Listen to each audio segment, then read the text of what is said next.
As Sir David Frost, the son of the Tenterden Methodist minister before the war, would say, "Hello, good evening and welcome."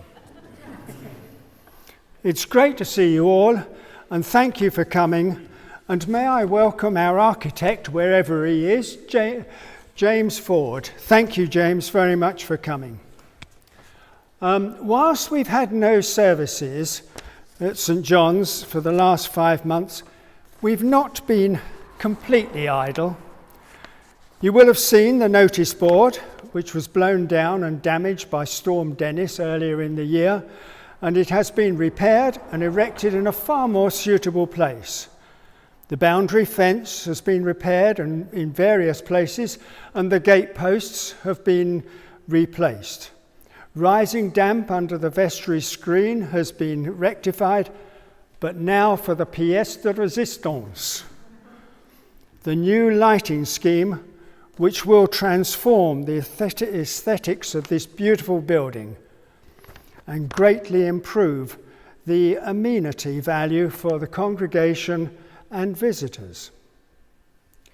It's very appropriate that we should be undertaking this exercise at this time, since 2020 is the 500th anniversary of the completion of the building of this church, which was built and paid for by the inhabitants of Small Hythe and may have been the last pre-Reformation church to be built in the country.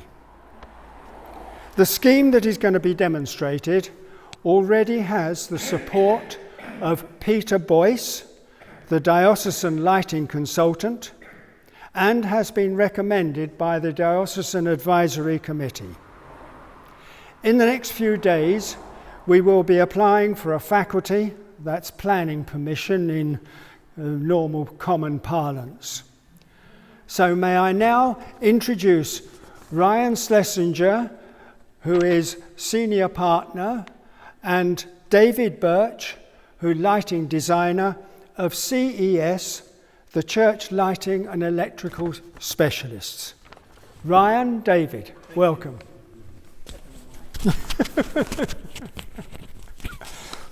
Hang on, you want this, don't you? Thank you.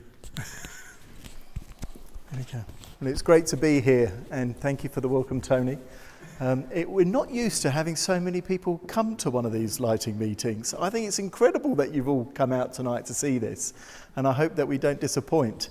The purpose of the evening is twofold, really. One, to communicate to you our thoughts about lighting the church, and the other, really, so that the committee and James, your architect, can come back with some questions after today so we can fine tweak or change things as necessary. If we've got a PowerPoint presentation, we are dependent on technology, so I hope that's okay and it works. And we're getting recorded, and I've got a mic on, so if I start wandering, you all need to start waving because there's a lead on the mic. If you move through the page, David, we'll go through the presentation. Towards the end of this presentation, we'll start turning 1 or 2 lights on. I've got a light rigged for the roof, a light for the floor, I've got something for the east window, and then I want to show you something for the pendants. When I first came in the building and I was invited here, yes? Sorry? I just want to say to you, because we're wearing the masks, some of them won't be able to hear at the back. Right. So you're going to have to bell. Bit louder. Is that better? Sorry. Great, thumbs up. So when I first walked into this building when I was invited, beautiful building, well looked after, great architecture, and it's quite simple. It's got these hung pendants, but it hasn't got a lot of furniture, a lot of things on the walls, and it's not busy. So I thought the lighting system has to represent that as well, has to follow on. It needs to be simple and light, and it needs to be supplementary. Doesn't want to be primary, doesn't want to dominate. It just wants to enhance what is a beautiful open space. We just want to show you a few examples of other churches, because that would probably be helpful for you. First of all, we'll start with Stoke Newington, sorry. So this is a larger church that we just finished in London. And they had pendants at the church which we didn't want to discard. They were open to discarding them and bring something new in. But like here, we want to retain them and convert them. So these have been converted so they have new life within this space. The lighting system would light up all the seating areas and light service leading areas so people could be seen. And we'll explain that a little bit more as we go along. But as you spin round, you see it's just lighting little things to just make the building stand out. And they've obviously got a fabulous roof and lots of clerestory windows. So it was one of their main features that we wanted to highlight as part of this. If David spins back round so you face the east end, you see the altar and the reredos, and if we press a button, you suddenly see that the church becomes, if it starts turning, if the internet works, which it won't.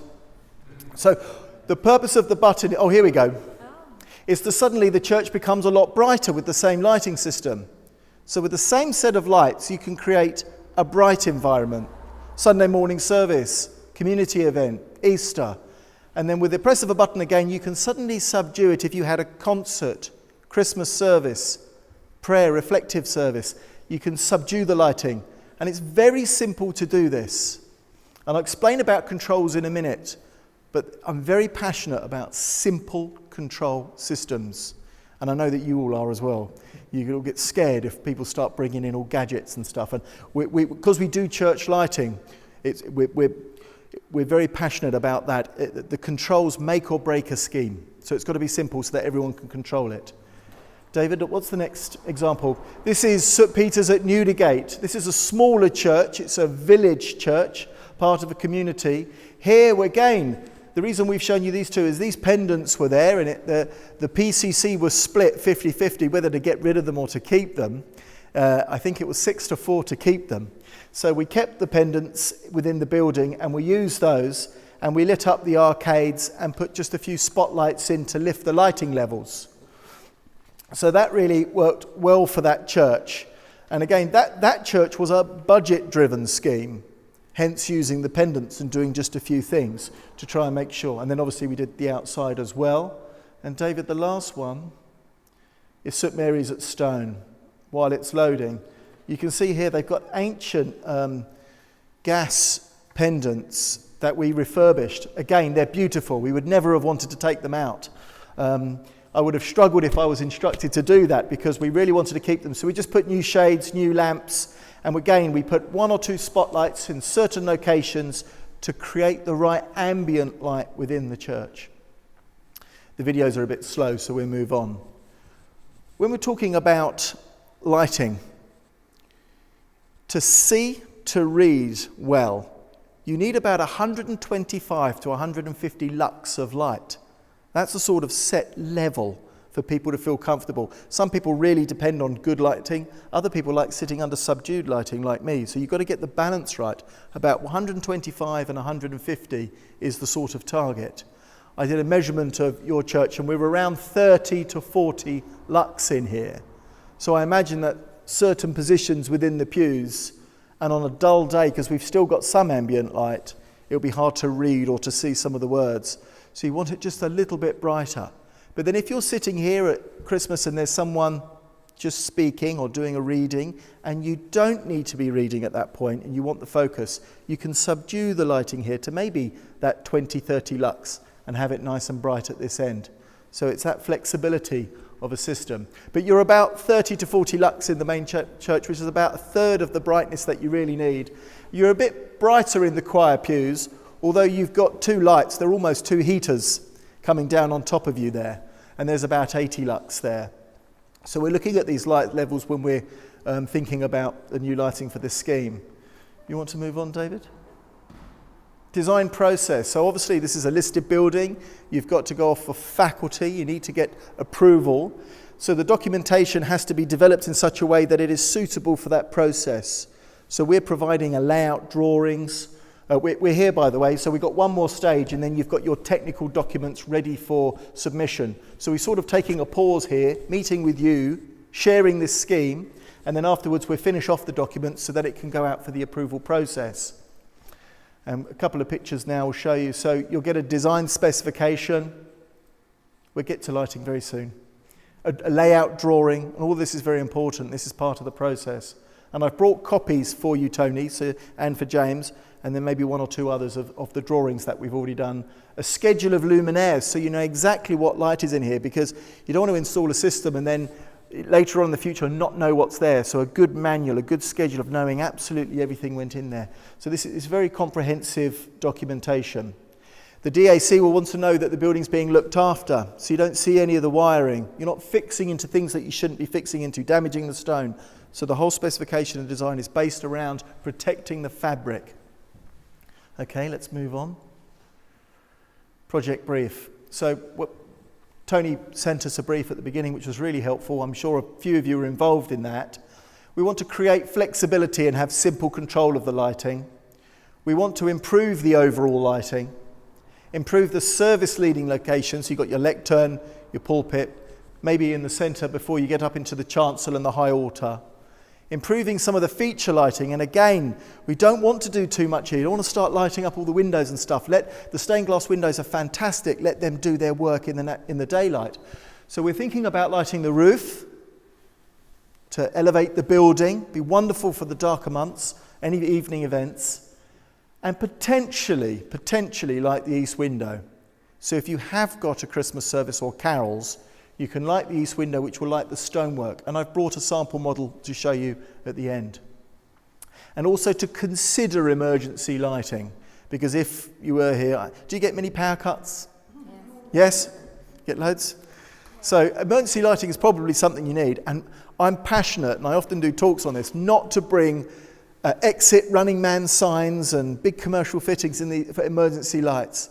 So it'll be, you wouldn't even know you had an emergency light system in here. 3 tiny little things would be hidden up there in the roof section. A battery pack will be at low level so people can maintain it. And then if you were plunged into a power cut situation, those 3 lights would come on and the church would have like moonlit light everywhere so people can safely lead. And this is an aesthetically acceptable method of bringing emergency lighting in here without you seeing green neons and all this different bits and pieces. You wouldn't even know it's there, and hopefully never have to use it. But it's very affordable, and it's a very simple system, okay? Just talking about energy. Now, a lot of the time we get taken into churches. So another church that we've done recently with James had halogen lights fittings all over. And we've converted that church to LED, and they're going to save towards £800 to £1,000 a year on savings because of the energy difference. You haven't got much here. You've got these candle lamps and a couple of spotlights in here. But despite that, even with the fittings that we're thinking of introducing and upgrading the pendants and creating a few more lights, we're still going to be running under what you're currently running. So you get a lot more for less consumption. And we worked out on an estimation that because your electricity bill here is not going to be that big, maybe on the heating, but certainly not for the lighting, you'll probably save around £40 a year, depending on usage for the new system. So it'll be cheaper to run, even though you're getting a lot more. That's the great thing with LED. Controls. So no iPads, no laptops, nothing clever. All we want to do at the back there, and what we don't also want to do is give you switches, switch bank, so that you're just switching lots of switches on, switching lots of switches off before you leave. Nearly all the village churches have a simple 10-button plate, the size of a normal switch plate, and we'll place it right at the back, just by your vestry screen. And there'll be 1 to 8 options, and on and off. And I'm quite confident that'll be all that you need for the variety of events that you've got here. Number 1 could be general lighting, cleaning. 2 could be Sunday morning. 3 could be midweek service. 4 could be an evening service, a concert. 5 could be candlelit. So you've got your scenes there. A wedding could be another one. And then you'll see here you see clicking through, it'll change what it does within the church. But obviously the internet's slow. We can't do the movement. But by pressing a different button, it would create a different scene. The scenes that you saw on the other video of it being subdued or bright. So that would be what it would look like. So you'd have that, and it would be bronze here at the back, a bronze plate with buttons 1 to 8 on and off. That's it for control, except for one other thing that we'd like to introduce here, depending on whether you think that's appropriate, is to put a sensor just by the vestry, so that when a visitor, because I know the church is open, I know you get a lot of visitors here, of course. When the door is open and a visitor walks in, the lights aren't on. You don't want to be running the lights all day, every day. But when a visitor walks in, the lights will turn on and welcome them. And it might be that all you do is put the pendants on at half brightness and put the altar light on softly, something like that. But it welcomes people. It gives people a bit of a light, especially if it's an early wintry morning. But then the lighting runs for about 20 minutes, and after they've left, it turns itself off again. And it's another way of saving energy and not having lights on all day. But it also works very well for visitors. So I'm going to get the name of the church wrong. Hythe. What's the church? St Mary's at Hythe? Is it? No, not St Leonard's. I need to send you a list, sorry. I've probably done it to you, Tony, already, but there's a group of churches around here that you could actually walk into, and the sensor which we've put in will turn the lights on. Sorry, my memory's failing. But that's what we're thinking about controls, that you've got a button plate, and whenever you press any of the buttons, the sensor deactivates. So you won't be leading a service here and then someone walks in and the lights change. It only works when the lights are off. Then the sensor comes into play. So it's there for people when they open the door as well. So you don't need to have a switch in the porch to turn on.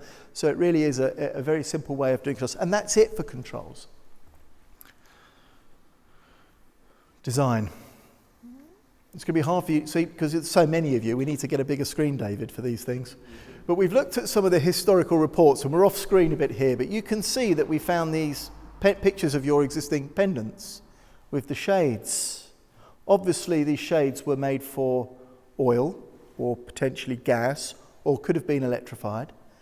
We predict, looking through and reading, that they were probably introduced to the church at the end of the 19th century or the beginning of the 20th, right in that sort of period. We believe that a lot of gifts were given to the church at that point, and we believe that this was part of that gifts.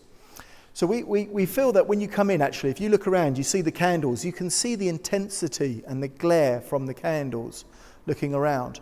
We think by having a shade on there, it would, one, distribute the lights around to put some soft wash of light on the wall. It would also bring the pendants back to a classic form, and it would also mean that you reduce the glare that's being caused by the current lights. I've got this shade. Now, those shades would have to get specially made, and I've talked to a supplier in Scotland who can get these pretty close. But for the purposes of tonight, I brought this, wrong one. I brought this shade here, just so that you could see the impact. And then I've got to turn on the dimmer here. Here we go. So you see the shade there. So you see it's softer to look at than the current lights. And then obviously you can, if you dim it down, they can glow. So if you're doing a candlelit service, or you can have them really low so they're just glowing in the shade. I don't that they can go lower than that, but not on this demonstration model.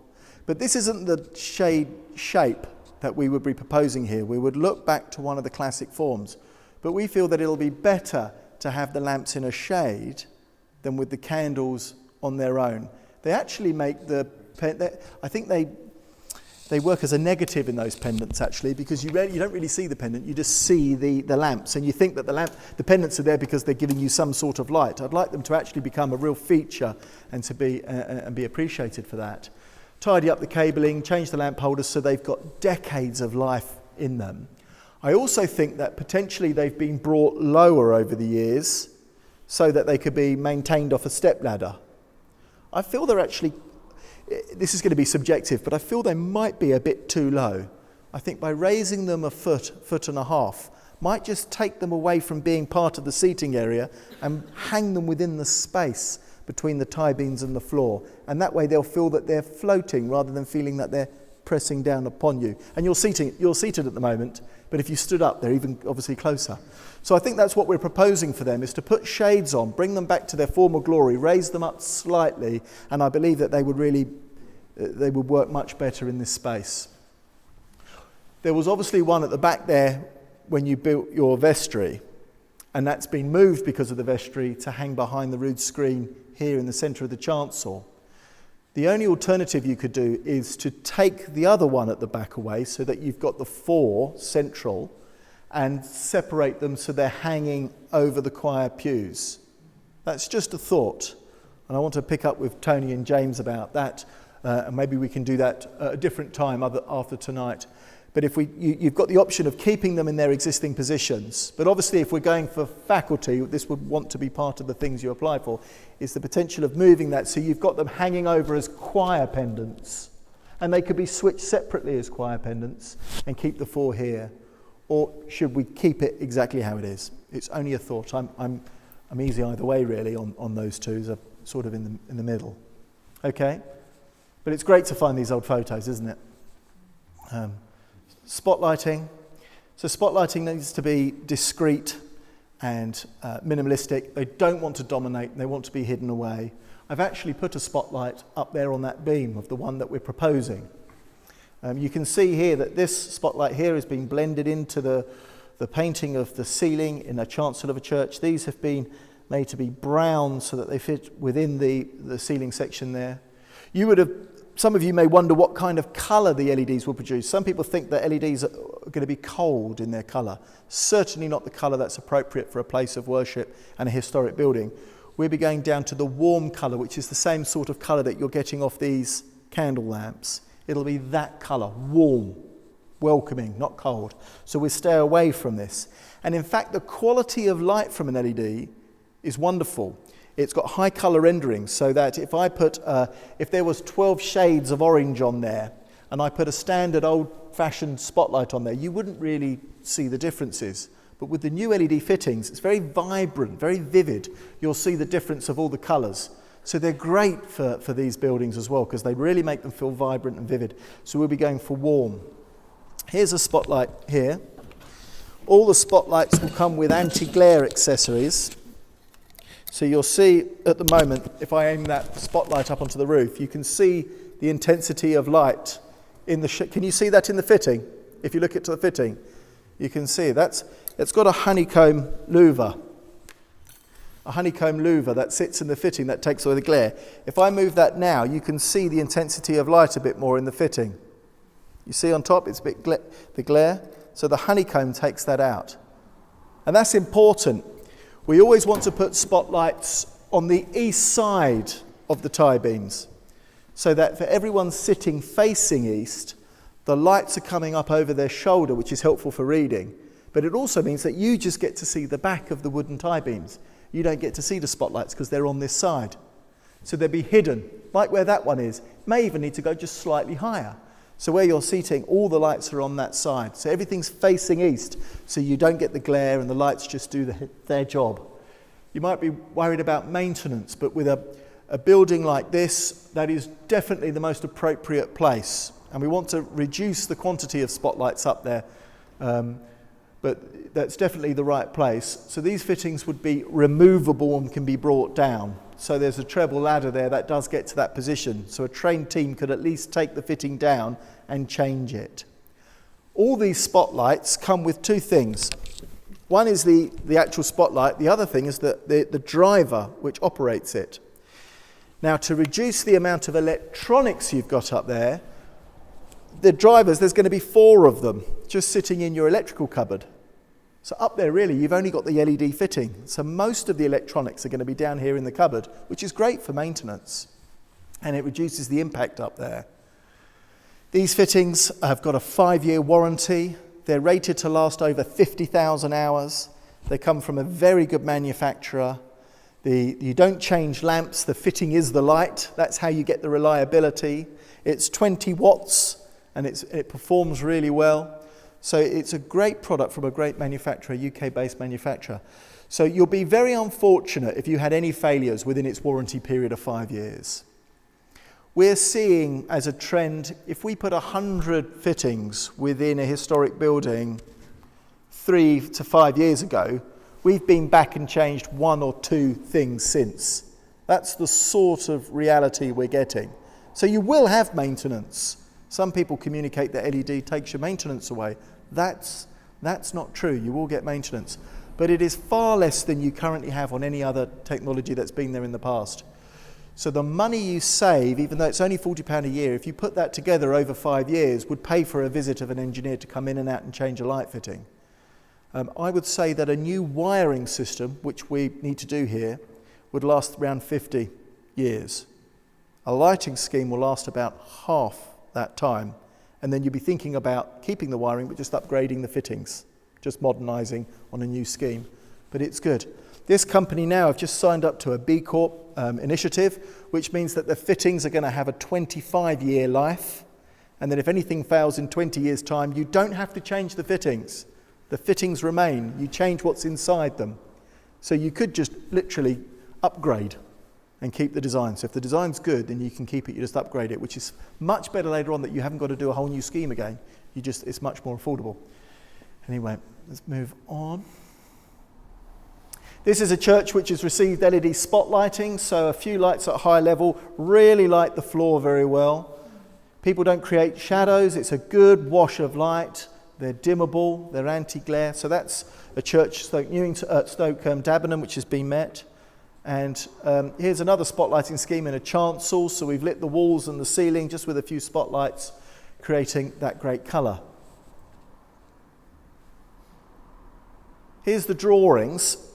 And this is more the technical information that I need to go through, but I'll do it briefly. The blue fittings are spotlights. And these spotlights here, these four, are going to light the whole of the half of this nave. Then you've got 1, 2, 3, 4 to light the whole back of the nave. So it's only 8 fittings to light the entire main space. The other colours are your service leading lighting. So we've got a light coming from the front to light the pulpit, and we've got a light coming over the top to light the reading plate of the pulpit. Very important that the person in the pulpit seen and at the lectern, so people can see the mouth moves, who are depending upon that can see that. And then, of course, more importantly, that the reading plate is lit, so people can read. So that will be the lectern on its own and the pulpit on its own.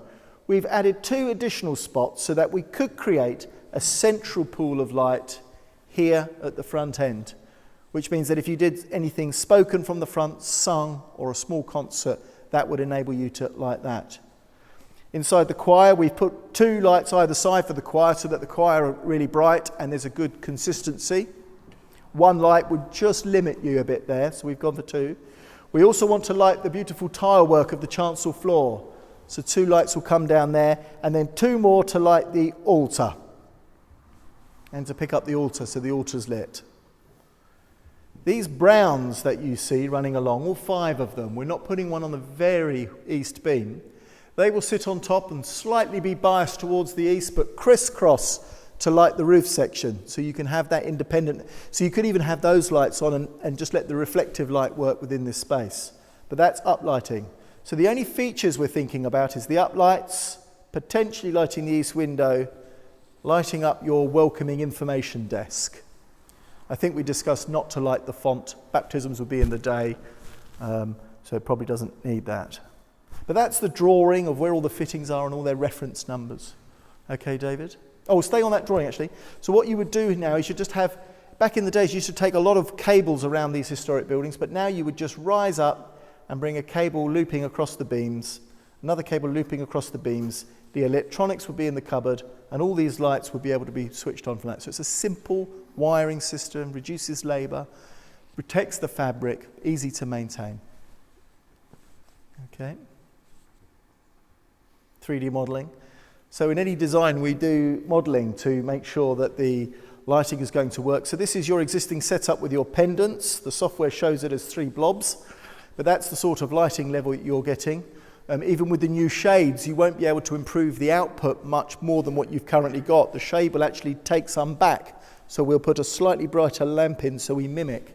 But that'll give us about 50 lux in the space. The advantage of them, if you didn't have pendants in here and you just brought in spotlights, it would feel very dull with the walls not receiving any light, even though you've lit the floor well. So the pendants play an essential role in here to wash the facade, which make the building feel bright and lit. So that's very important that the pendants are here. So the spotlights we're proposing, we will want to protect them from not spreading lots of light on the walls. We want to protect that so the pendants do their role. Next one, David. So here's the spotlights. And as David spins round, you can see the spotlights are angled, how they would be angled. We need 2 on that beam just because of the setup with the vestry. but that would light up the church. And if David moves to the colour map, this is called a Sado diagram, and it will show you the light levels that you're going to receive. Just off the side. Oh, it's off the side here. There we are.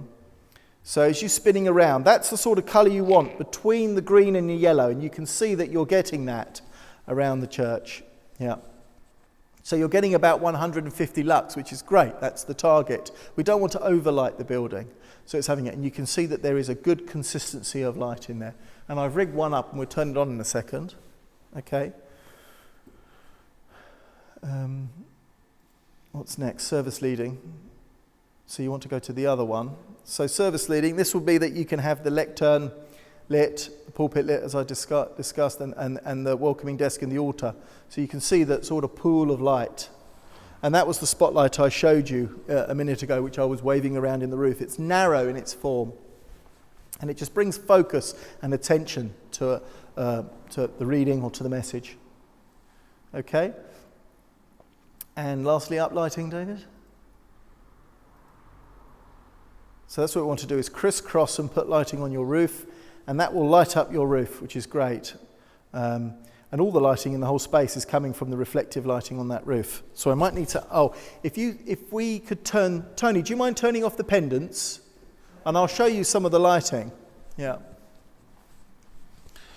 So we've got this shade, and you can see the way it impacts the walls. We'll do that. That's great. What's on there then? And the choir, is that switched from back there?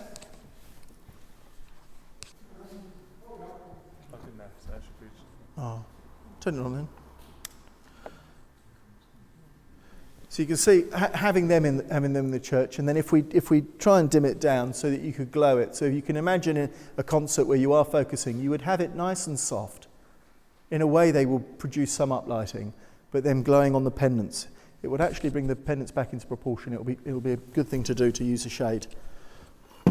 Then, if you don't mind turning that socket on down there by the piano, I've rigged up one downlight and one uplight. So you'll have to imagine the consistency.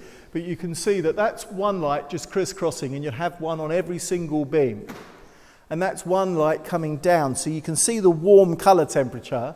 For those of you sitting in the church, that light fitting isn't causing you grief. It's not giving you glare. It's not aggressive. But it's doing a very good job, you can see, of lighting what's down there at the floor. So that's one fitting. So you'd have them like that around the beams. And the one on the top of the tie beam you wouldn't necessarily see. The stuff you see on top of the beam, if you can, is just an extension lead that we've put up there. So that's those lights. Yes. 1 second. It looks like the candle is very close to the... Oh, it's not actually. Is it not? Yes, it's further. I'll move it a little bit. That won't be good for the video with a fire going on. Was a bit of an optical illusion. Yes, no, but important, just in case. So the light fittings come in a range of colours, and I obviously won't be picking any of those. So although it's quite darker, you can't see, but these are the normal suspects. They're the bronze and brown. It might be that a bronze fitting is slightly too... A light sort of bronze might work really well here, to just sort of blend into the background. So when they're off and it's a really bright day, you generally don't see black fittings or white fittings or grey fittings. It'll be nice that they're just sort of metallic and softly bronze around the building. Again, it would look very neat and tidy. I'll turn on... What's after this, David? Or should I turn on the east window? Yes, I'll turn on the east window, yeah. I'll do it, yeah. Here we go. So, you'll have to... The east window is with the switch for these lights. I think it might be the colour tone. Oh, it's here.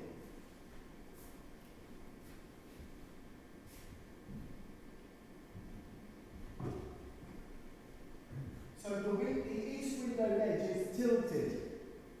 So if a fitting goes on that ledge, it would need to have a longer bracket on one side so that it is straight. So the demonstration model is a tilt. And it's at full intensity.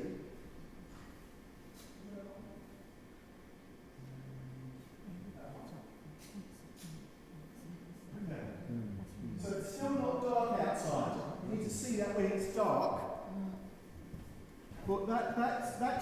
good position, but just one fitting with the right lens that does a 180 spread around a reveal, lights the mullions, the tracery at the top and the reveal of the window, we probably wouldn't have it spilling on the wood.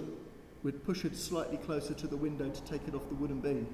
But that, if you are doing an evening concert Christmas service, could act as a backdrop. And that fitting's £300. It's very good quality, very robust, solid, lasts. So whether or not you felt that that was worthwhile for that effect, for the times, the few times a year that you would really make good use of it. But that's to demonstrate that. So you have to imagine the pendants glowing with the correct shades to bring them back, slightly raised and floating. These spotlights laid around the building in their positions, highlighting and emphasising and creating a good level of light. And you would balance the downlighters with the pendants to create the right atmosphere. Yes. You talk about the spotlights. Now, when we want to put the spotlight on, do we put it on from little panels? Yes. Or is it from somewhere else? So it's from the panel. So what you would do is, yes, and it won't be that you can switch each light that you want. They get grouped into what's called scenes. So you almost set up the variety of scenes. So if it's a Sunday morning service and you want the building nice and bright, button 1 could be set for that purpose.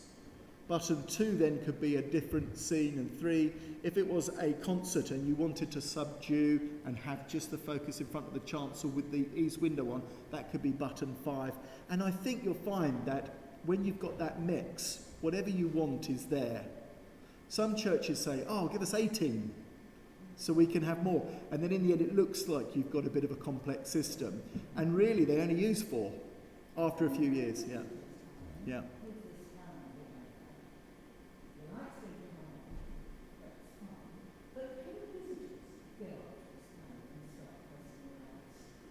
Yes, they can do. And I think actually probably 90% of the churches I visit worry that someone's going to tamper with the lights or damage it or vandal or mess around during a service.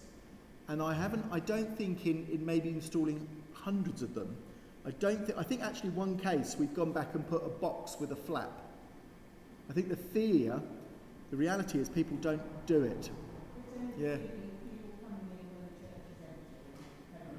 And having a go. They could do, and if there was a concern, a little box with a flap might be all that's required. But it's definitely a solid piece of metal as well.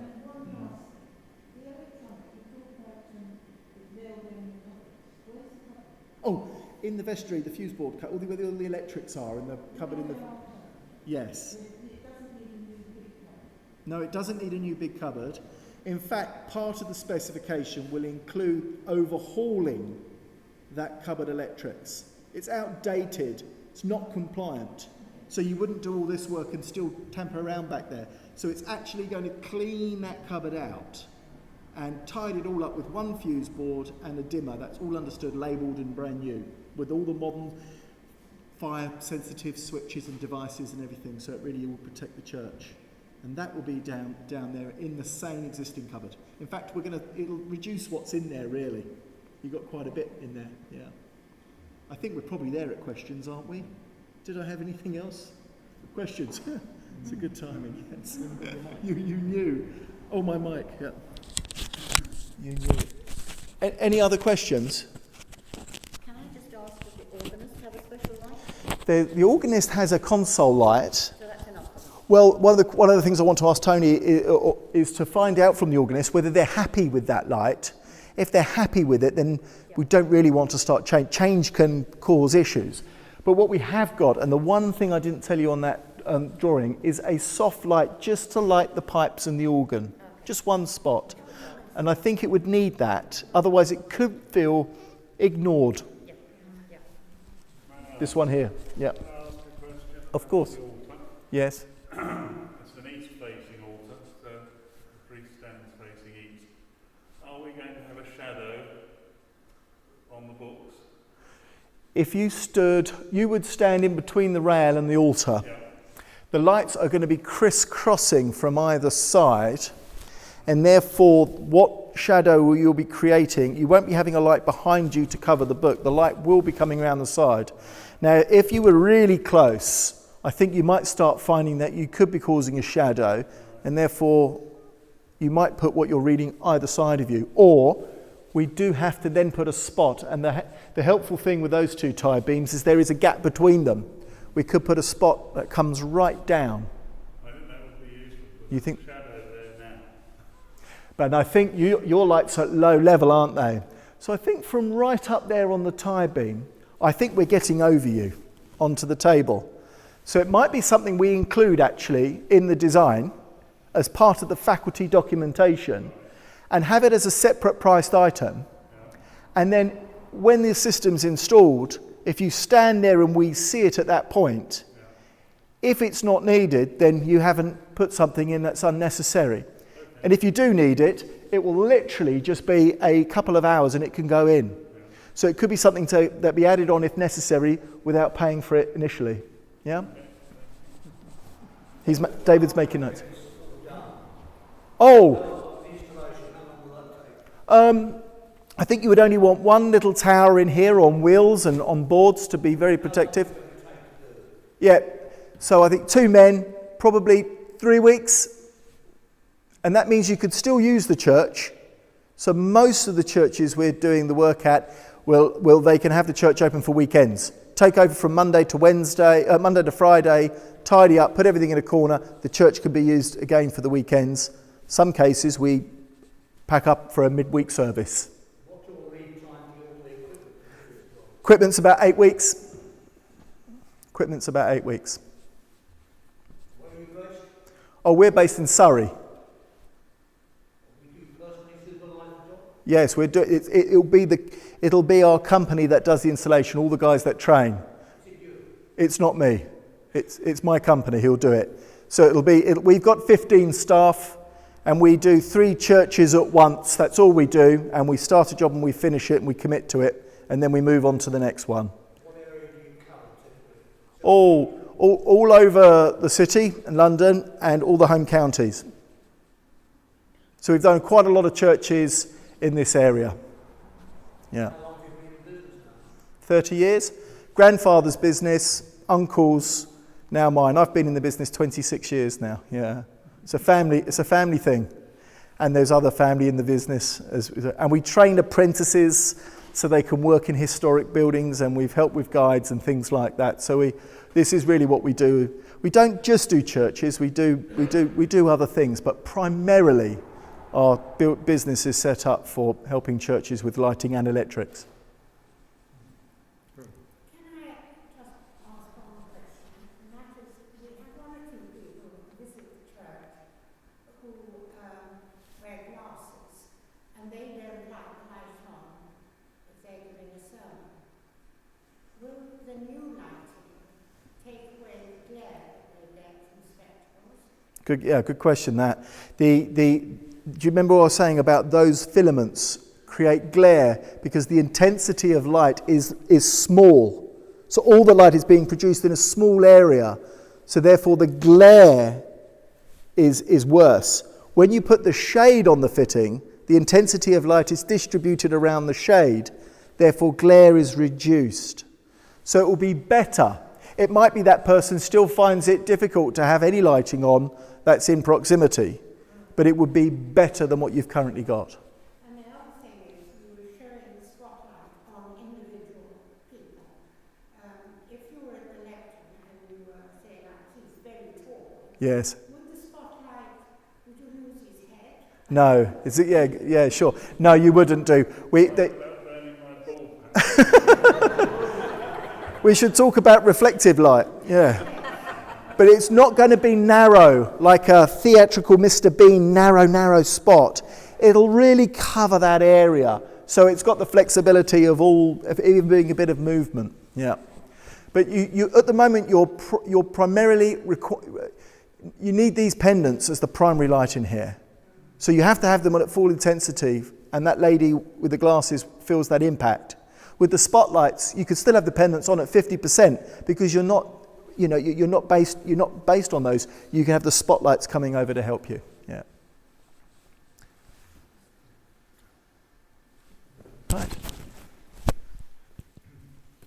I've got to take that.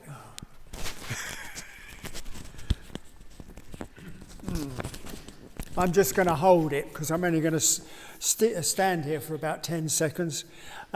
First of all, thank you very much, Ryan and David, for explaining so much detail. I wish I understood half of it, but thank you very much indeed.